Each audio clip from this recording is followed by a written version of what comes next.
Nada de novo acontecendo no Brasil. Mais uma segunda-feira. Se Deus quiser, nós teremos uma semana Magnitsky e a semana já começa com a imprensa sendo pautada por mais uma entrevista de um membro, um ministro da nossa Suprema Corte. Lembrando, o Brasil é o país cujos membros da Suprema Corte são as pessoas que mais dão entrevistas, mais do que políticos. Curioso, né? Mas é uma corte completamente apartidária e não tem influência na política brasileira. Bom, a pessoa que decidiu dar uma entrevista dessa vez foi ele mesmo, o grande Alexandre de Moraes, o ministro mais rejeitado do Brasil. Rejeitado, inclusive, no seu próprio clube, em Pinheiros, onde a maioria foi contra conceder a ele uma homenagem quando se tornou membro do STF. Olha que loucura, hein? Então tá. Só que ele, Alexandre de Moraes, ele não pensa pequeno. Ele não dá entrevista para Globo, para SBT, para Folha ou para Estadão. Não. Ele dá entrevista para a imprensa internacional, para o Washington Post. Que curioso, né? Eu acho que ele sentiu. O motivo dele ter dado entrevista para um jornal dos Estados Unidos só tem um. Ele está sentindo o peso da opinião internacional em cima das suas ações ditatoriais. Ele viu que perdeu a mão e que agora ele é visto pelo mundo como um inimigo da liberdade, um inimigo da democracia.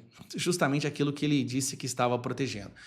E para variar, ele dobra a aposta. Bom, depois de todos os ministros vários terem dito que perderam o controle do Alexandre de Moraes, que o Alexandre de Moraes está descontrolado, muitos, inclusive, começaram até a chorar em seus gabinetes e mandar emissários aos Estados Unidos, tentando liberar a barra deles. Alexandre de Moraes faz questão de ir lá e dar uma entrevista para o Washington Post com um recado claro para todos os seus colegas do STF. Nós vamos todos cair juntos. Bom, trago aqui para você a entrevista. Cadê a porcaria da entrevista? Por que não está aparecendo aqui nessa porcaria, rapaz? Olha. Eu tenho que diminuir aqui. Em entrevista ao Washington Post, Moraes diz que não vai recuar nem 1 milímetro. Nem 1 milímetro ele não vai recuar. Mentira que ele já deu umas recuadas aí. Já fala em recuo possível, já liberou as redes sociais Rodrigo Constantino. Vamos com calma, né, Alexandre de Moraes? O ministro deu entrevista ao jornal norte-americano sobre as sanções impostas a ele pelo presidente dos Estados Unidos, Donald Trump. Vamos lá. O ministro Alexandre de Moraes, do Supremo Tribunal Federal, deu uma entrevista ao jornal norte-americano The Washington Post, divulgada nesta segunda-feira, e defendeu que não pretende recuar em suas decisões sobre o caso do ex-presidente Jair Bolsonaro. Na entrevista, o ministro afirmou: não existe a menor possibilidade de recuar nem 1 milímetro sequer, apesar das sanções impostas contra ele pelo presidente dos Estados Unidos, Donald Trump. Faremos o que é certo. Receberemos a acusação. Já começou mentindo, porque quem criou a acusação, quem fabricou tudo foi ele. Analisaremos as provas. Mentira, porque não tem prova nenhuma. A prova é a delação de um cara que foi ameaçado, coagido, intimidado, torturado. E quem deve ser condenado será condenado, e quem deve ser absolvido será absolvido. Mentira, porque já está todo mundo condenado. Isso aí o próprio Mauro Cid já disse em áudio, que eles já tinham a condenação própria para todo mundo, só precisava fazer o teatro. Pois bem. Tá, mas por que o Alexandre de Moraes está fazendo isso? Calma que eu vou explicar para vocês. Primeiro, Gilmar Mendes escolheu Alexandre de Moraes por causa da vaidade dele. Alexandre de Moraes vive pela sua imagem, pela vaidade. Ele, obviamente, ele está transtornado, ele está irritado com o que está acontecendo. Afinal de contas, ele achou que sairia dessa como o grande guardião da democracia, que onde quer que ele andasse pelo mundo, ele seria ovacionado e carregado nos ombros do mundo inteiro. O tiro saiu pela culatra.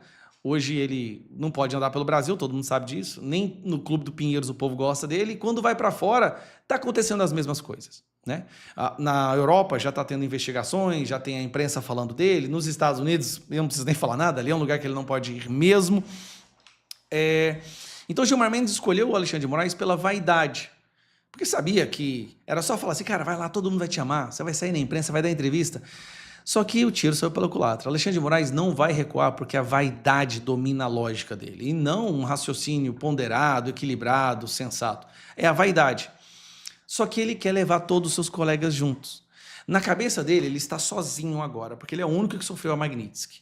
Mas, se ele conseguir convencer os seus amigos a entrar nesse balaio com ele e depositar os seus votos, a sua assinatura, numa condenação criminosa de um julgamento que deveria ser anulado, na cabeça do Alexandre de Moraes, essas pessoas também sofreriam a Magnitsky e aí ele não estaria mais sozinho. Entendeu? É isso que ele não quer. Ele não quer mais ficar sozinho. Ele não quer que seja apenas ele, a esposa dele e o escritório de advocacia da esposa dele sancionados pela Magnitsky. Ele quer levar todo mundo para o buraco. Lembrando, a Magnitsky é branda, pode piorar ainda mais. Então, Moraes quer levar a nossa Suprema Corte para a lama para não ficar sozinho na fossa. Por isso que ele dobrou a aposta. E para concluir, teve um recado aqui do advogado do Donald Trump que eu achei que vale a pena você ler. Ele acabou de publicar. Alexandre de Moraes disse ao Washington Post que suas medidas extremas são uma vacina para salvar a democracia do autoritarismo. O problema é que a cura está matando o paciente. Ao corroer o devido processo legal e a liberdade de expressão em nome da salvação da democracia, ele está destruindo a própria democracia que afirma defender. E por isso que o mundo cada vez mais vê sua campanha como uma guerra jurídica, usando a lei como arma para silenciar a dissidência. Plataformas inteiras foram banidas, rivais políticos foram impedidos de participar de eleições, cidadãos, jornalistas e até mesmo autoridades eleitas foram presos por liberdade de expressão. Esses não são anticorpos da democracia, mas sintomas do seu declínio. E, no entanto, em sua parede, Moraes pendura orgulhosamente a Declaração de Independência e a Declaração de Direitos e a Constituição dos Estados Unidos, enquanto atropela os próprios princípios escritos nela todos os dias. A democracia não morre de uma só vez.